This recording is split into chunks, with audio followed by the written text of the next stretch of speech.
Hello, we are ready to start lecture number 3. So I thought we could start with a little bit of humor here. This class will stimulate your ideas and thoughts. And remember, no talking. Well, I thought this is an appropriate cartoon since we're going to be talking tonight about student-centered versus teacher-centered learning environments.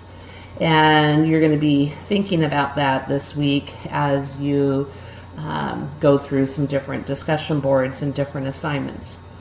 But first, before I get into that, I wanted to talk about sponge activities. Back in the 70s, there was a researcher named Madeline Hunter. And Madeline Hunter was a professor down at UCLA, and they had a lab school down there. A lab school means that it's an actual school that runs at a university. And then there's two-way mirrors and things like that to where the classrooms can be observed by researchers and also by students who are learning to be teachers. And it also creates a space to where students can, college students can practice their teaching skills as well. So she was doing research and had her students have stopwatches, and whenever there were transitions or kind of wasted time in a classroom, so lining up for recess or switching from one subject to another, or waiting for a group to finish cleaning up an area or something like that. When there was just that wasted time in the classroom, she had her students push the stopwatches. And what they found out was that there was just an incredible amount of time that was wasted in classrooms. And so they decided that they should come up with sponge activities, the whole idea of sponge, saying that they'll soak up that wasted time. But you could also think about sponge with an acronym. And so a sponge activity could be described as a short, intense, vivid activity which provides practice of learned materials which students can do on their own and which new arrivals can join in while keeping the group involved and engaged. And so basically what that means is the activity does need to be short, intense, and vivid. It needs to be something that's going to really pull students in. It needs to be something that requires nothing like special materials or anything like that. It can be kind of the kind of activity that you can kind of maybe not even plan for. It's the kind of activity that you can kind of have in your back pocket per se, to where when you have that time you can decide, oh, this would be a good time for this sponge activity. It should be a time where students can kind of practice things that they're learning. And when it says they can do it on their own, that doesn't mean they go off on their own, but it means that it's something that they could do independently. It shouldn't be something that requires a lot of instruction, because that's probably not the appropriate time to do that. And it needs to be something that new arrivals can join in on. So if I'm doing an activity as kids come in from recess, I shouldn't be starting something to where if a few late arrivals come in to where they're made to feel like they don't belong. It should be something that they can just join in on. And in fact, what it does is it really just pulls kids into the classroom as soon as they arrive. And it should be very involving for the group and very engaging. So I want to share with you a few different examples of what this might look like in a classroom.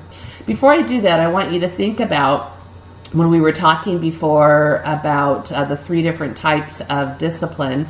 The first week we talked about preventative, supportive, and corrective. And when you think about sponge activities, it's such an example of preventative discipline. Oftentimes when behavior issues happen, oftentimes they are happening during those transition times, those wasted times in the classroom. And by filling those times with engaging learning activities, that's a great way to be preventative of behavior concerns. So I wanted to make sure that we made that connection. But let's look at a few different activity examples of some sponge activity examples. So the first one is called State List. And so I'm going to find my Word document here. Have that set up here somewhere. Okay, and so we're going to start now. I'm getting paranoid that it's not recording anymore. Okay, looks like it still is. Okay, so let's say that I was with a class, and this would need to be like an upper elementary, probably, or a middle school class. And then I would say something like, okay, so let's make a list of states. And so let's say that the first state was, oops, why is it doing that? Just a second here.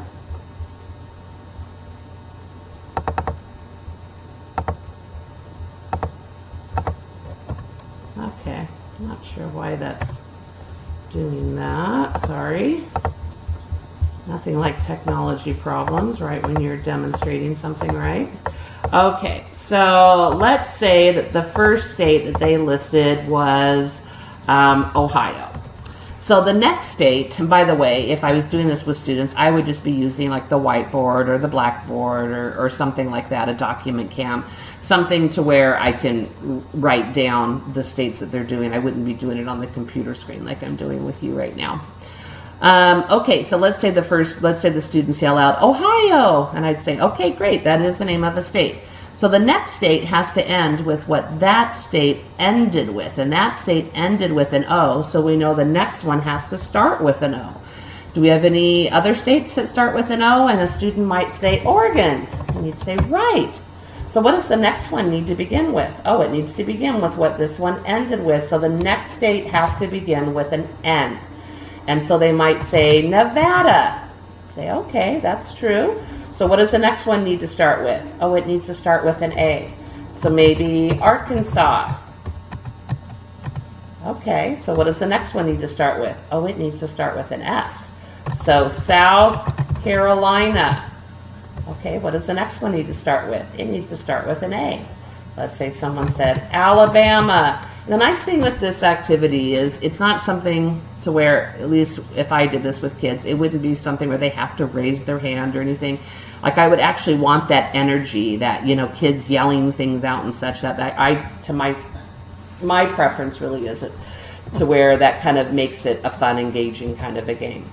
So Alabama, and then I would say, okay, what's the next one need? Oh, it needs to start with an A as well. Arizona. Okay, so, and then I'm forgetting one here.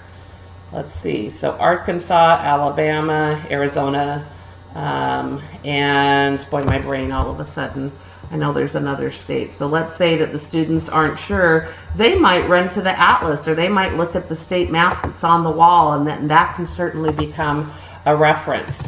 So, but my brain right now is having a brain freeze. Isn't that funny? And so I'm going to do a quick Google search here. Alaska. So we can come back here and Alaska. Now we don't have any more A states. And so that one ends with an A, so our list would end. So we would count and we would say, okay, let's see how long we got our list. 1, 2, 3, 4, 5, 6, 7, 8. Then I would write somewhere on the board over in the corner something, state list 8. And then it would be a reminder to us that we're going to try to break that record another day. That would be all I would do for that sponge activity, just the one time, the state list. By then, the kids are in, or we've done that transition, and now I'm ready to give instructions. I don't have to do an attention getter. I don't have to do something to where I say, okay, let me have your attention. I've already got their attention, and I got it through a fun game. The next day, I can start playing the game again, and they're going to catch on even faster because we've already done it. Now, if I was doing this activity with younger children, I may not do state names. If I was doing it with like kindergartners, I would probably do it with their first names. Preschoolers, that would probably work too. That they know their names, they love their names, and then oftentimes there's their names are all around the walls to where even if they aren't sure how to spell some of their peers' names, they're up there as a reference. And so that becomes kind of a fun way to do that as well. So, and then if I was going to simplify it even more, it might even be something like, you know, what are all the students' names that begin with this letter? We'll do that maybe one day, or this sound. And then another day we would pick a different letter, a different sound. So just having something that kind of pulls students in, it's a short activity and it's engaging and it is educational. So another example is playing a math game. So one example of that is Digit Detective. So with Digit Detective, again, I would just write this on the board really quick and explain to students. I would say, okay, so I'm going to come up with a 2-digit number. It's a secret number. And when you guess, I'm going to let you know if you guess the correct digit and it's in the correct place, I'll give you a star. If it's a correct digit but in the wrong place, I'll give you this arrow symbol. And if that digit's not used at all, I'll use an X. So let's say that a student guesses 72. Now, with this game, I would have them raise their hand. And then, but what I would point out is that we're all working together as a group. So just like with the state list, it's not a competition against each other. It's, oh, let's see if we as a class can break that record. So the record we're trying to break here is how many guesses will it take before we get the number. Now, 72 doesn't happen to be the correct number, but it's not like that student lost, because what I try to emphasize is that this information is valuable to us. So with 72, I would put down an equal sign, and then I would, and again, I wouldn't do this on the computer like I am now. I would just write this on the board, and I would put the 2 X's, and I would talk with them the first time we play it and just remind them that that means that this digit is not used at all. So 7 is not used at all and 2 is not used at all. Now, oftentimes what happens after that is somebody does a guess like this. They'll say 37. And some of the kids will catch on and they'll say, no, we already know that 7's not used. And it's okay if they make some mistakes like that. They will get better at the game, and it's a really good math strategy. So again, I would say that that is information. And let's say after that somebody does this one right here. And we would talk about how, well, is this a possibility that it might be it? And we would talk about how it is a possibility. This one here was not a possibility because we already had information the 7 was not used at all. So it's a great way to introduce even that term of probability. Is this likely or not likely? Is it possible or not possible? So it is possible, but then I would give them this information. I would give them this. I'm just copying and pasting here. And this. So what does that tell us? That tells us that the 5 is used, but not in that place, and the 4 is not used at all. So what would our next guess need to be? Well, our next guess, we know that the 5 is used, so it needs to be something in the tens place, and then it needs to be a 5. And so somebody might guess something like this. And we could talk about, is that possible or not possible that that could be the correct one? Well, it's absolutely possible because we know that the second number is 5, and we don't know what that first number is yet, but we know that it's none of the numbers that we've used before. So then we would wait to see what comes out. Then we would keep track of how many guesses that it takes, and again, we could record that on the board, and then we would only play the game just one time that day, and then the next day I could pull it out again as a sponge activity, or maybe even many times throughout one day. These can also be great activities to do if ever you're finding yourself substituting. They're fun ways to really pull kids in during those transition times and that sort of a thing. So let's look at some other ones. In fact, let's look at some that would really be appropriate, like at the early childhood.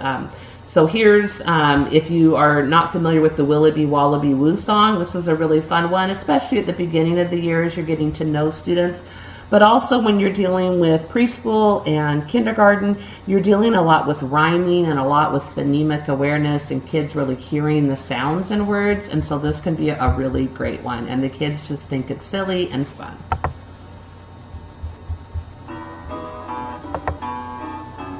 Willoughby, Wallaby, Wanathan, an elephant sat on Jonathan. Willoughby, Wallaby, Watty, an elephant sat on Hattie. Willoughby, Wallaby, Waxen, an elephant sat on Jackson. Willoughby, Wallaby, Wen, an elephant sat on Ben. wallaby, wait. An elephant sat on Kate. Willoughby, wallaby, waitin'. An elephant sat on Aiden.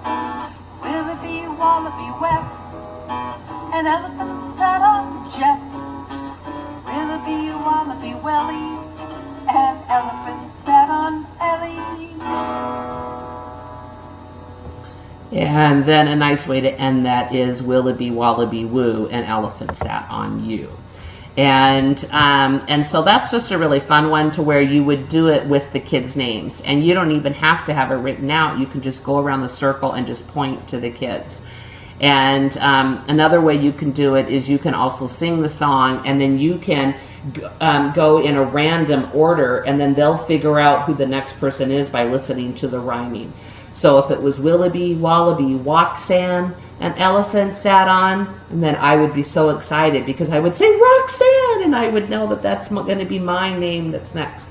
So that could be a great one to do. Another thing that we can do is we can get kids up and moving, which is so awesome. And you can do that just with songs and motions and things that you do. But also if you happen to have technology in your classroom, then I've seen a lot of classrooms that have digital whiteboards, and this is one that's quite popular in classrooms. Form the banana, form the banana, form the banana, form the banana, peel the banana, peel the banana, peel the banana, peel the banana, go bananas, go bananas, go bananas, go bananas, form the corn, form the corn, form the corn, form the corn, shuck the corn, shuck the corn, shuck the corn, shuck the corn, pop the corn, pop the corn, pop the corn, pop the corn, form the mango, form the mango, form the mango, form the mango, peel the mango, peel the mango, peel the mango, peel the mango, do the tango, do the tango, do the tango, do the tango, form the orange, form the orange, form the orange, form the orange, peel the orange, peel the orange, peel the orange, peel the orange, squeeze the orange, squeeze the orange, squeeze the orange, squeeze the orange, form the tomato, form the tomato, form the tomato, form the tomato, peel the tomato, peel the tomato, peel the tomato, peel the tomato, the ketchup, the ketchup, the ketchup, the ketchup, form the carrot, form the carrot, form the carrot, form the carrot, peel the carrot, peel the carrot, peel the carrot, peel the carrot, the bunny, the bunny, the bunny, the bunny, form the avocado, form the avocado, form the avocado, form the avocado, peel the avocado, peel the avocado, peel the avocado, peel the avocado, guacamole, guacamole, guacamole, guacamole. Okay, so I played that one the whole way through, just in case you were wanting to learn that song if you're working with kids now. But that's a really fun one, and whether you have the video or whether you just learn the song and play that with kids, there's great vocabulary development that's happening, there's movement that's happening, and they're laughing. There's nothing more wonderful than kids. They find that song to be very engaging with the popping the corn and the ketchup part and the guacamole. It's just keeps them going. Now, if you're dealing with older kids, there's lots of different things you can do with sponge activities and managing transition. So let's take a look at a video example with that.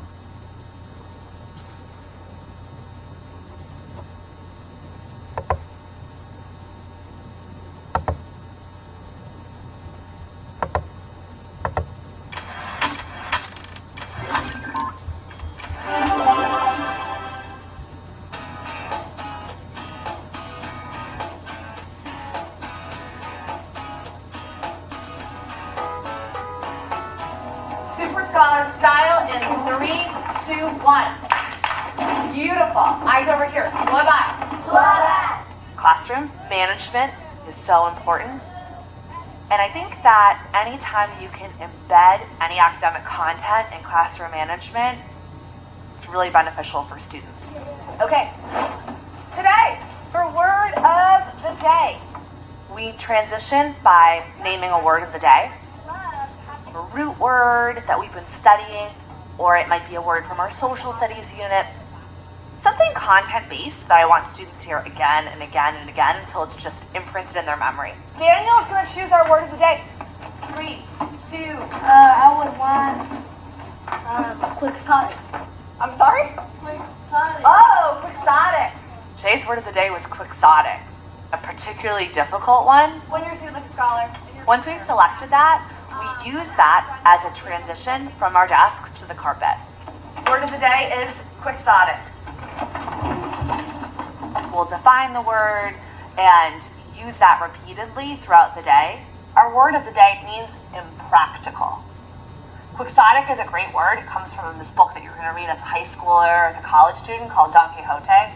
And believe it or not, there's a guy in it who fights windmills, which is sort of funny and not very practical. It's a really valuable opportunity to really have a word sort of marinate in their minds. You can build on the word throughout the day to ensure that students are getting comfortable with its sound and its meaning. Impractical. I say, you say, impractical. Impractical. Impractical. Impractical. So when you hear that word of the day that means impractical, you're going to head to your desk. Quixotic. It's also a great management tool because oftentimes as a teacher, when we give directions, students want to already start when we're only halfway done with directions. 1, 2, 3, eyes on me. 1, 2, eyes on you. At this point, it is definitely time for science. When I say the word of the day, if your pencils are writing, you need to stop. If your eyes are not on me, you need to swivel. Very nice, thank you. When I say the word of the day, we're going to put our materials away. It's signal to them that we don't do anything until Miss Noonan says the word of the day. Oh! Quixotic. It's a nice management technique and also a great vocabulary builder. Another way we transition is through a grab bag quiz. I'm going to dismiss you in your groups. In order to get back to your group, you need to answer a grab bag quiz question. I am looking for the capital of a state in the Mid-Atlantic region, Maryland. Adeline. The capital of Maryland is Annapolis. How do you feel about that class? Let's see Raven Pop head back to their desks. Let's see how they do. I like how they're walking really quietly. I'll think of a question that we've already covered, be it geography, math, science, reading, and ask students to answer that. You guys see the red folders coming out? Awesome. Eyes back up here. Looking for what 1/3 is as a percent. Daniel, your hand just shot up. Nice try. 1/3 of a percent is 33%. How do you feel about that class? Seeing a lot of agreement? So here, as opposed to just sending students to their desk en masse, it allows them to go in small groups and model for their peers what a good transition looks like. I'm looking for a group that could tell me, if you were alive in colonial times, would you go to school in a schoolhouse or would you go to school somewhere else? Christopher. Two, the way you release them is content-based. So it's incentives for kids and their groups to really be focused throughout the day because they never know what that transition question is going to be. For the final dismissal, we're just going to head down to the southwest. I'm wondering what the capital of New Mexico is. The capital of New Mexico is Santa Fe. How do you feel about that? It's something that makes it more meaningful and more memorable to them as a student. So anytime I can build that into our management system, it's really powerful for their learning and their growth as a scholar.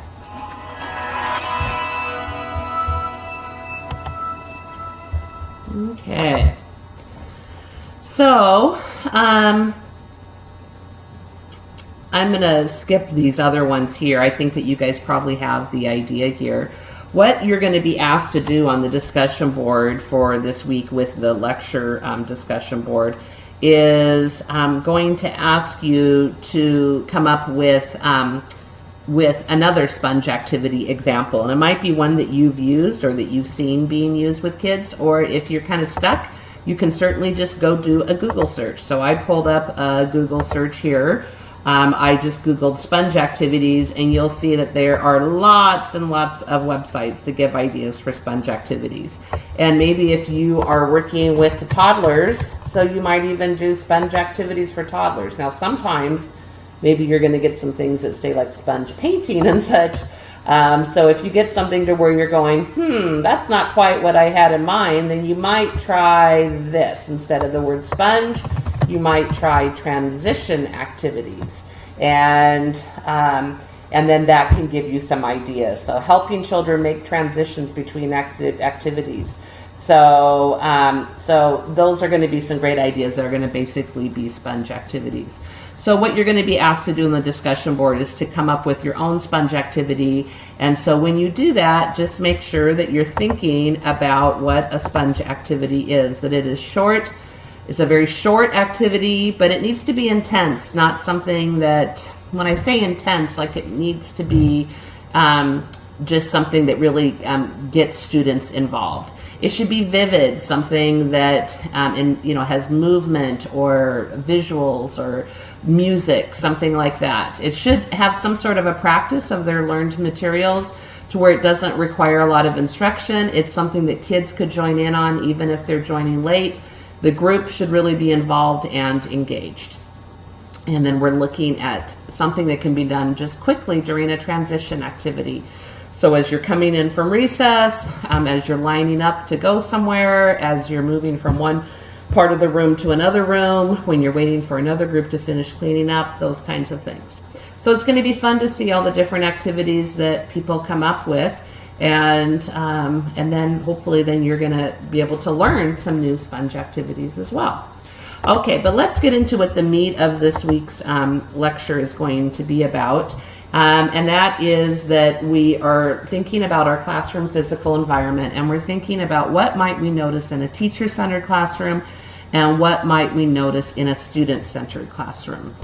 And so, first of all, one thing that you want to think about when you're thinking about teacher-centered learning and student-centered learning is that in a teacher-centered model that we're thinking about all the knowledge and experience we think has to come from the teacher, and then the teacher imparts that to the class.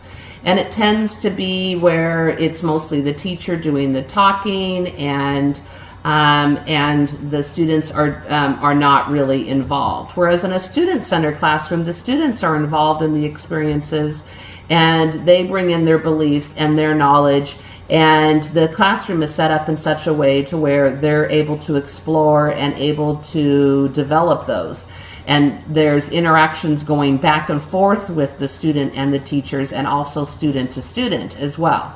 And so there's individual and collaborating students. And so when you walk into a student-centered learning environment, you'll tend to see maybe a group of 3 working on something over here, and then one student on their own here, and a pair over here. And you'll see the teacher walking around and interacting. And you still might see in a student-centered environment sometimes when the teacher is in front of the whole group, but that is not the bulk of the day. So there are some things in your textbook that it talks about when we're looking at the physical environment. William Glasser talks about these 5 basic needs that all humans have, that we all want to feel safe, we all want a sense of belonging, we all want a sense of power and freedom and fun. And we can think about that when we're planning lessons and such, but we can also think about that as we plan the physical environment. So when you think about safety, we have to think about things like even just thinking about like a sensory table. Let's say you have a sensory table with water in it sometimes, and maybe other times maybe you have bird seed and such. Well, if that's on a linoleum floor, well, that's with water splashing over or bird seed coming out of there, that can become quite slick on a linoleum floor. And so for safety, we would want to probably put a rug underneath of that, and so that it would collect the water and collect the bird seed, and then it wouldn't be so slick. So that's an idea of how safety impacts the physical environment. Here's another example of safety with physical environment. If we look at this classroom floor plan here, we can see here there's computers and printers. Well, look what direction. These are the chairs. And so we know that if the computers are facing this way, there's a few different safety concerns. One is that probably means then that the plug-in is going to go here over to the wall, and that creates a tripping hazard unless they have a plug-in that goes right into the floor. But most likely they don't. But it also brings up the question of safety in other ways, like internet safety. That means that those monitors are facing this back wall, and that students are able to be on the monitors without any adult supervision. And so that would create some concerns for many teachers. And so that's an example of safety.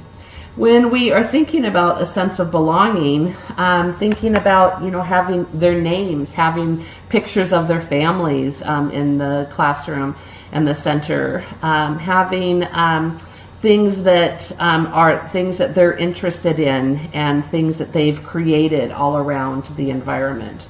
Having a sense of power. Well, one great way to do that is through having classroom chores, so that there's a bulletin board to where they have some responsibilities in the classroom. Having some freedom to where they have some choices to make about what centers they want to go to.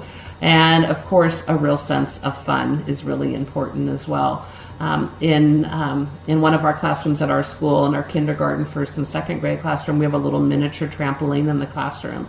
So when students feel like they need to get wiggles out, they can go jump on the trampoline in the classroom. And that's fun, and the kids think it's fun, and that's wonderful.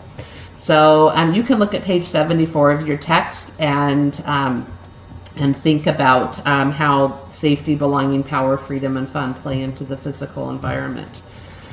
So some things that you want to think about is, obviously a lot of times we think about the direct impact. We think about how are students able to move, how are they comfortable, and then of course safety, as we've already talked about. But there's also, you want to also think about the indirect impact. What are some messages about behavior and learning expectations? So let me explain that. So that kind of means, like, if you're working at a child care center, it may be that you notice kids are running in the classroom all the time in a place that you don't want them running. Well, it might be because there's kind of a message about that, because maybe there's a big wide open area in the center of the room, and that kind of communicates to kids, oh, this is a place to run. And so simply by putting maybe a beanbag chair in a strategic place, or maybe moving a bookcase out a little bit or something like that, putting a table in a different place, it could just kind of change the way that you communicate that. I know that many early childhood environments, the carpet space where they meet as a group is also the same place that's the block center. And so sometimes that can become hard when you're meeting with kids at circle time and the blocks are right there, and you're saying, no, it's not block time. Well, simply by having a curtain that goes over the blocks, that kind of is an indirect message about that, now it's circle time. It's not block time right now. And so our physical environment, even when we don't come right out and communicate something, it in itself can communicate what our expectations are. So when we're thinking about teacher-centered versus student-centered, let me just give you two more examples. Let's think of like an upper elementary or middle school classroom where maybe they're looking at current events. Well, a teacher could spend hours and hours making the most beautiful current event bulletin board that shows the different types of current event articles. There's sports articles, there's local articles, national, international, etc. And could spend hours doing it, but then find that students never really look at the bulletin board and it really doesn't even become a point of reference. But when it becomes a student-centered bulletin board that the students help create, all of a sudden now students are referring to it and it becomes more of that point of reference that the teacher had wanted to begin with.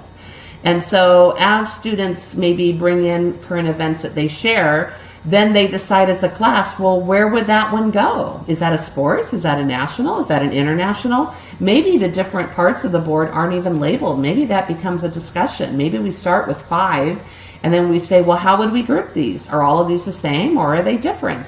And then that becomes a real point of discussion, and then that visual becomes something that has meaning because the kids helped create it. And let's look at an early childhood education setting. So like with an art center, for example, let's say that you're studying penguins. And so a real temptation is to find a real cute little penguin craft idea and maybe something you found on Pinterest or something, and to have the materials out for that at the art center and to tell the kids, we're all going to make a penguin that looks just like this.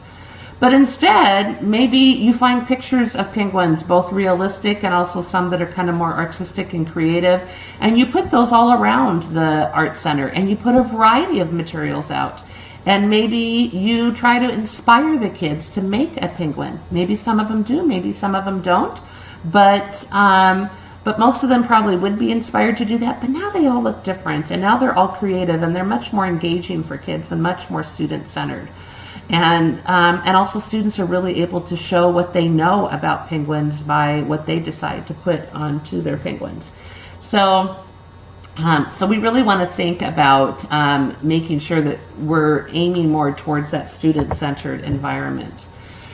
Fred Steele talks about these 6 functions of the classroom setting, that yes, we want security and shelter. We also want to make sure that we are providing social contact for kids. Also thinking about symbolic identification. What does this classroom tell us about the student interests, their activities, their backgrounds, their accomplishments and preferences? So if you have some kids that just love skateboarding, well, then that would be great to have some books out about skateboarding, to maybe have some artwork up about skateboarding, to just have maybe a poster with that labels the different parts of a skateboard or something like that. Maybe you have students who love to build sandcastles. Then maybe we have some really cool materials that they can take outside to play with in the sandbox that it's going to help them do that. So we want to really just be thinking about the things that they are interested in and that sort of a thing. Now, the one thing that you do want to be careful with that is we do want to try to steer clear of commercialism. So sometimes our kids are really interested in, let's say, Pokemon cards, or maybe they're really interested in the Wiggles or something.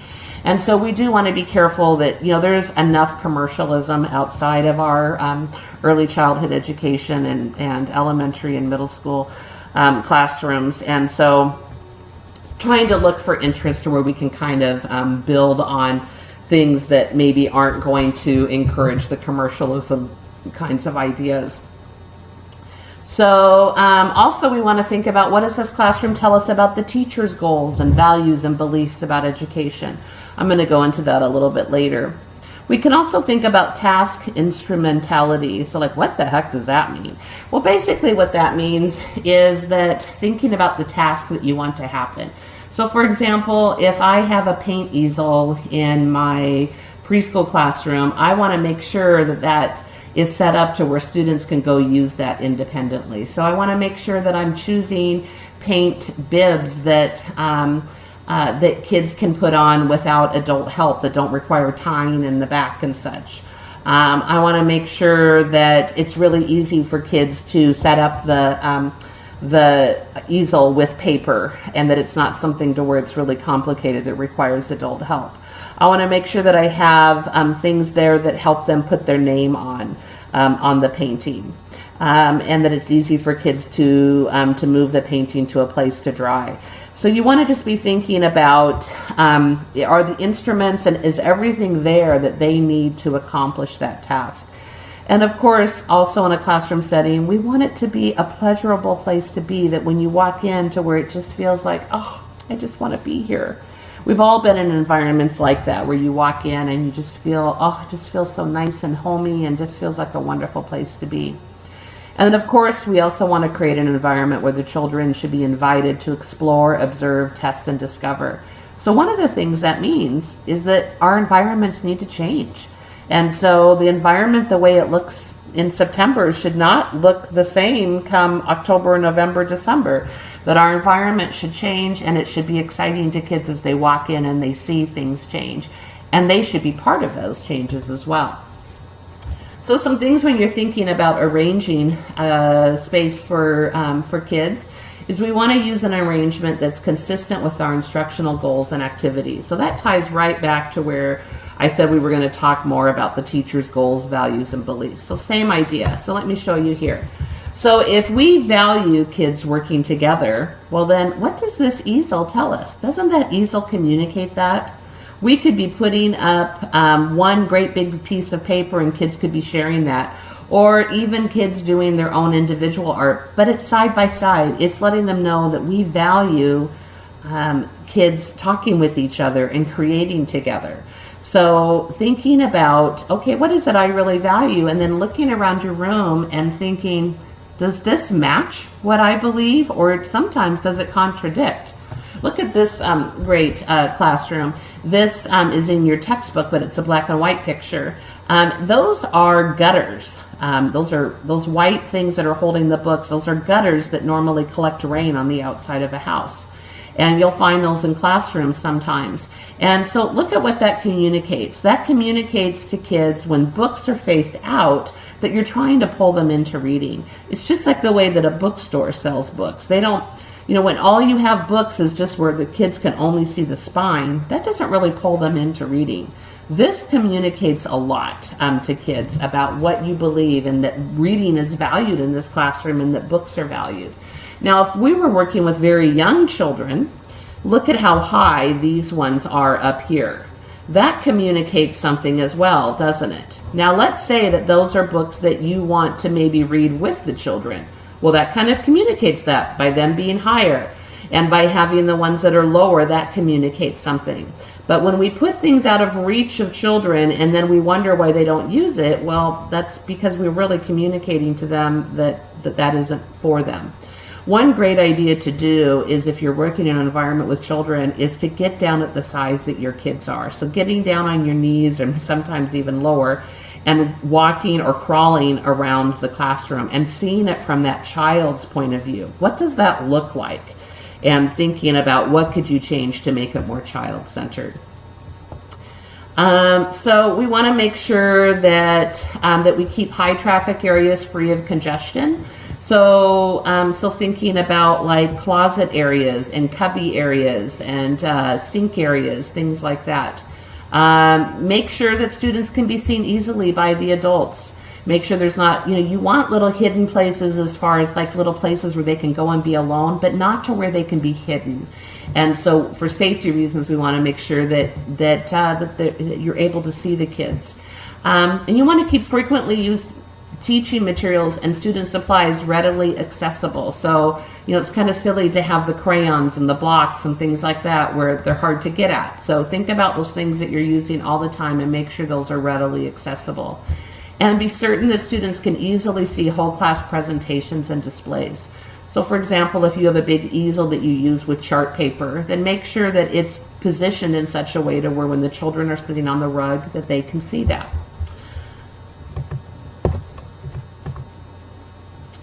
This was an example that we talked about a while ago with the preventative, but it also really ties into how this really communicates what the expectations are. It really says something about how the classroom is organized as well. Some early childhood considerations when you're trying to think about setting up a very child-centered environment is to make sure you have some centers that are active and also some that are quite quiet. And you want to make sure that they're not side by side. So you don't want to have your little reading corner right next door to your block center. So having the housekeeping or the dramatic play area right next to the block area, well, that makes sense because those are both going to be centers where they're active and kids are doing lots of talking and such. You want to make sure that you have spaces for varying group sizes. So a place where the whole group can meet together, a place where there's small group, a place for maybe just 2 kids, and places that are little nooks and crannies where just one child can sit by themselves, which ties right into personal spaces. And you want to try to really encourage that language development. And so some ways to do that is you can have words sometimes posted around, not only in English but in other languages represented in your classroom, and then also just making sure that you're like having like for example, having maybe a science table where there's different kinds of things from nature that are displayed at different times of the year, so that we can just talk about those things and really encourage that language development. We also want to make sure we're encouraging creativity. So when we think about the art center and the dramatic play area and the puppet area and that kind of a thing. And also make sure that you do consider the adult needs. So for example, when you have volunteers or people that are working in that environment, you want to make sure that there's some adult size furniture and things like that for them to sit in so that they can be comfortable as well. And making sure that you're balancing that with safety. So for example, if you're working with very young children, we don't want to have like a coffee maker and encouraging adults to be drinking coffee around little toddlers where hot coffee could be spilled on them. But we could certainly have maybe some lemon water or something like that to where adults can help themselves to something to drink, that kind of a thing. We can also really get the kids involved. So we can ask them, I wish my classroom, and young children could draw a picture, older children could write it out, and they can kind of dream what they wish. Let's get student work displayed, and we can have kids help choose that work.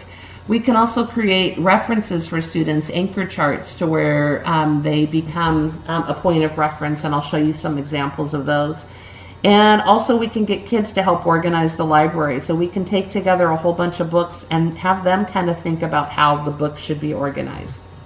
So here's some examples of some anchor charts. So over here, we're looking at like nonfiction text features. So here's examples of captions, examples of maps, examples of bold letters. And so by kids going through books and finding these and then making color copies, and they get put up here as the kids find them, they become more of a point of reference. This one we looked at before, and this becomes more powerful when we create this with the children. And so maybe one day we talk about this phrase, I don't like it when you, and we practice using that. Maybe another day we talk about sharing our feelings. That makes me feel angry. That makes me feel sad. That makes me feel confused. That makes me feel frustrated. And we could maybe spend some time doing that. So we can add to it as we are talking about it. So having a great big long list like this right away, I would not recommend. And then this is also in your book, and we talked about this before with preventative, to where having some pictures and posters and things out to where that really has meaning for kids is another way to where it becomes a very child-centered environment. Having a checklist of what to do and making sure that there's visuals and not just words, and so that they know that when they come in, these are the things that we do.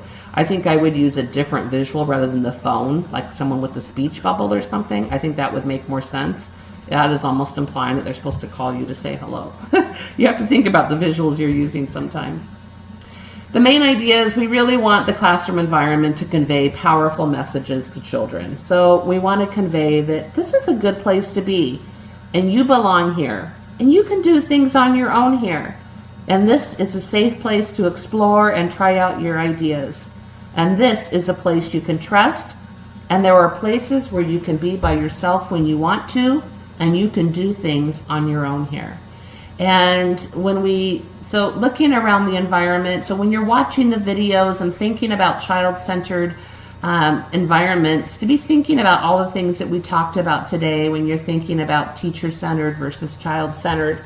And hopefully you'll be able to find some good examples of that. So I'm hoping today's lecture was helpful to you. I'm looking forward to seeing your sponge activities in the lecture discussion board, and I'm looking forward to seeing you applying the classroom physical environments for teacher-centered versus student-centered in the other discussion boards. It should be a great week with lots of great discussion and lots of great learning.